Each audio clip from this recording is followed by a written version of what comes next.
जय हिंद, जय भारत, वंदे मातरम। मैं रविंद्र फौजी। आज के इस वीडियो में हम चर्चा करेंगे अग्निपथ योजना में बदलाव, यानी जो अग्निवीर हमारे अभी नए नए भर्ती हुए हैं और भर्ती होने वाले हैं, उनके लिए एक खबर बहुत इंपॉर्टेंट है कि अग्निवीर में क्या क्या बदलाव होंगे और सरकार क्या करने जा रही है। लेकिन यहां बदलाव से पहले मैं दो ऐसी बातें बताना चाहता हूं और आप सभी लोगों से हाथ जोड़कर रिक्वेस्ट भी करूंगा कि वीडियो को पूरा देखकर शेयर जरूर कर देना। सबसे बड़ी बात तो यह है कि जब कहीं किसी राज्य में चुनाव या और कोई चुनाव आता है, उसी समय बदलाव क्यों होते हैं, पहली बात। और दूसरी बात, सिर्फ बदलाव का नाटक करके चुनाव, देशभक्त हैं जिनको पता है कि हाँ अग्निवीर से सेना कमजोर होगी, वो लोग बोले, लेकिन कुछ हमारे ही चमचे और आप फिर कहेंगे वो भाई बदल रहा है, वोट दे देना। तो मेरे को तो नहीं लगता भाई ये झूठे जुमले जो न्यूज उठा रही है। अगर सरकार को बदलना हो तो चुनावों से पहले बदलाव करें। और बदलाव भी क्या, बदलाव एक ड्रामा हो चुका है। एक मैंने बहुत दिन पहले एक कहानी सुनी थी, छोटी सी बता देता हूं आपको कि पंजाब में एक बंदा 2 रुपए में रोटी देता था पहले, और 2 रुपए में रोटी गांव का जनता सब खरीद लेती थी उससे। अब 2 रुपए में रोटी दी तो उसने बाद में रोटी का दाम बढ़ा दिया, 3 रुपए कर दिया। तो 3 रुपए किया तो लोग पहुंच गए सरपंच के पास, प्रधान जी के पास, कि भाई देखो साहब उसने एकदम रोटी का दाम बढ़ा दिया। तो प्रधान जी ने उसको बोला भाई क्यों बढ़ा दिया? बोला साहब महंगाई है, फलाना ढिकड़ा। बोले नहीं नहीं भाई कम कर, पब्लिक का दबाव है। तो उसने रोटी वापस 2 रुपए की कर दी। फिर प्रधान जी ने चुपचाप उसको बुलाया, बोले भाई इधर आ जा तू। कुछ दिनों बाद वो गया, बोले हाँ। बोले तेरे को तरीका मालूम नहीं। तरीका क्या है कि इस एक काम कर, रोटी का दाम उठाकर सीधा 10 रुपए कर दे। तो बोला रे जनता भूखी मर जाएगी, इतने कहाँ से लाएगी? बोले तेरे को मैं जितना कह रहा हूँ उतना कर, बाकी मैं बताता हूँ क्या करना है। बोला ठीक है साहब। उसने 10 रुपए की रोटी की तो जनता तो हाहाकार में मच गई, 10 रुपए की रोटी होगी, कैसे काम चलेगा, फलाना ढिकड़ा। पूरा जो पहले कम गए थे वो और भी पूरी संख्या में प्रधान जी के पास पहुंच गए। प्रधान जी के पास पहुंचते ही प्रधान जी ने बोले हाँ जी। बोले साहब ये देखो जनता तो मर जाएगी, इसने 10 रुपए की रोटी कर दी, फलाना ढिकड़ा पूरा। प्रधान जी ने बोला भाई ये तो गलत है, जनता के साथ हम अन्याय बर्दाश्त नहीं करेंगे। तो बोले फिर क्या करना है? बोले तू ऐसे कर, 10 नहीं, इस रोटी को आधे दाम घटा दे। मैं आज से आदेश करता हूं, तू आधे दाम घटाएगा। बोले जी क्या करना है? बोले 10 नहीं 5 कर दो।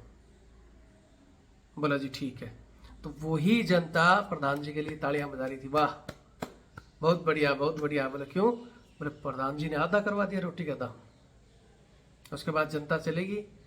ठेकेदार रात को प्रधान जी के पास आए, बोले प्रधान जी, बोले मैंने 2.5 से 3 किया था तो ये जनता सड़कों पर आई थी, आपके पास पहुंची थी, और आज आपने बढ़िया तरीके से रोटी को 5 रुपए कर दिया और ये आपको ताड़ी बजाकर धन्यवाद देकर गई है।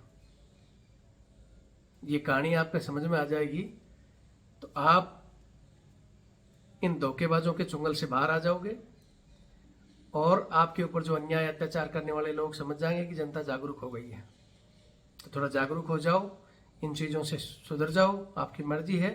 नहीं तो अभी आपके साथ, आपके बच्चों के साथ और भविष्य में किस किस के साथ अन्याय, जनता जग जाएगी उस दिन ये अपना अन्याय अत्याचार बंद हो जाएंगे। मैं ये नहीं कर रहा, किसी पार्टी की बुराई नहीं कर रहा कि भाई इस पार्टी को नहीं देना या उस पार्टी को मत देना। लोकतंत्र में सबसे बड़ी ताकत जनता के पास है, और जनता अगर इन पार्टियों की गुलामी नहीं करके अपने खुद के उम्मीदवार को देखकर जिस दिन वोट देना शुरू कर देगी ना कि भाई हाँ हमें ये उम्मीदवार हमारा है और हमारी आवाज उठा सकता है, उस दिन अब जनता की जीत होगी। लेकिन आप उन पार्टियों के गुलाम को टिकट वोट देते हो और वो फिर गुलाम जाकर पार्टियों के झुंझुने बजाते हैं।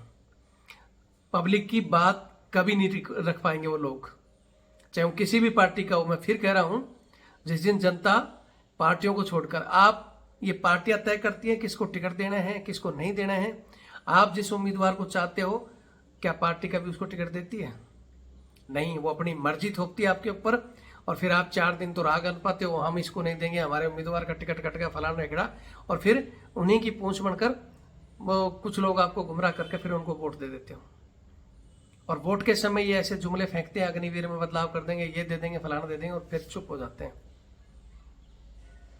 तो पब्लिक को कहना चाहता हूं कि पहले हम अंग्रेजों के गुलाम थे, अंग्रेजों के काले कानून आज भी चल रहे हैं, और ये बड़े लोग, नेता, अधिकारी आज भी पब्लिक को, जवानों को गुलाम ही समझते हैं।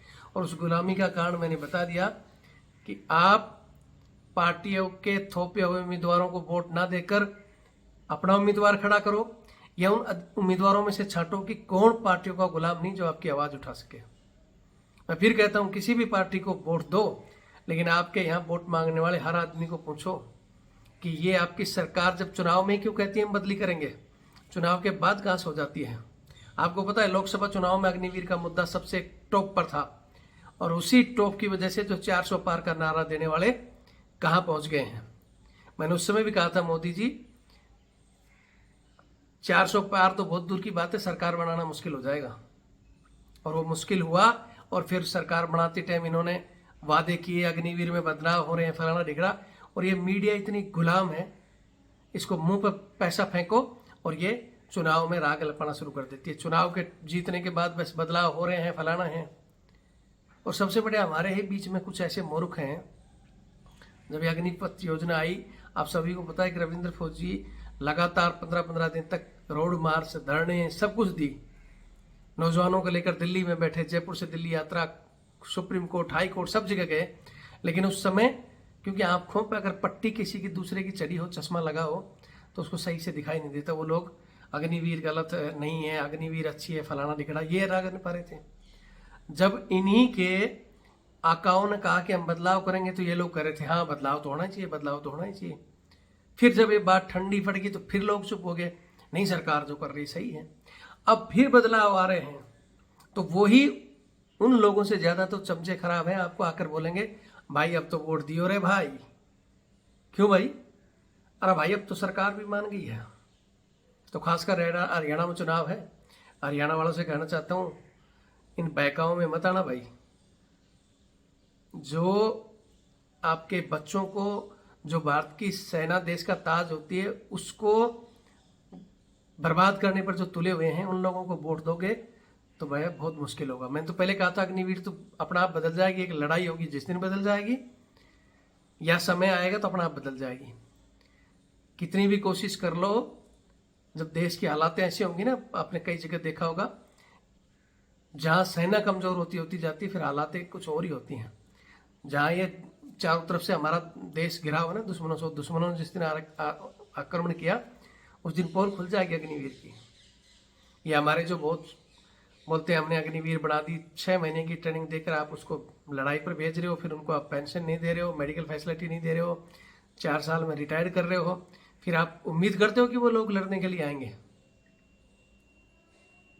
लेकिन किसी भी नेता का, किसी का बच्चा इसमें नहीं है, उनको कोई चिंता नहीं, ना किसी अधिकारी को चिंता है। हाँ, बहुत से अच्छे अधिकारी थे जो देशभक्त हैं, जिनको पता है कि हाँ अग्निवीर से सेना कमजोर होगी, वो लोग बोले। लेकिन कुछ हमारे ही चमचे, और आप फिर कहेंगे वो भाई बदल रहा है, वोट दे देना, चीज़ों से सुधर जाओ, आपकी मर्जी है। नहीं तो अभी आपके साथ, आपके बच्चों के साथ और भविष्य में किस किस के साथ अन्याय अत्याचार होगा, इसके जिम्मेवार आप होंगे। जय हिंद, जय भारत, वंदे मातरम। बाकी बहुत से लोग सोच रहे होंगे बदलाव होंगे, तो भाई वही राग है, बता दिया आपको कि जो 25% निकाले जाने थे और 75%, मतलब 25 इन करते 75 बाहर, तो उसमें अभी ये करने जा रहे हैं 50 से 60% अंदर रखेंगे और बाकी बाहर।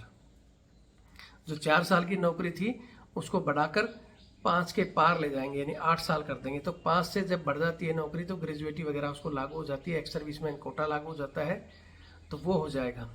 ECHS मेडिकल CSD फैसिलिटी लागू हो जाएगी अगर ये सर्विस बढ़ाते हैं तो ये बातें चल रही हैं, और हो सकता है और बढ़ाकर मिनिमम पेंशन का भी आधार सरकार लेकर आए। क्योंकि 2000 तो आजकल 2-2, 4-4 हज़ार तो गाँव में लोगों को वृद्ध अवस्था पेंशन मिल रही है, तो फिर सैनिकों को देने में कहाँ दिक्कत आ रही है। नेताओं की इनकी कई सालों की कई पेंशन मिलती है, उसमें समस्या नहीं आती, सेना के लिए समस्या आ रही है। धन्य हो। बाकी वीडियो देखें, शेयर करें। जय हिंद, जय भारत, वंदे मातरम।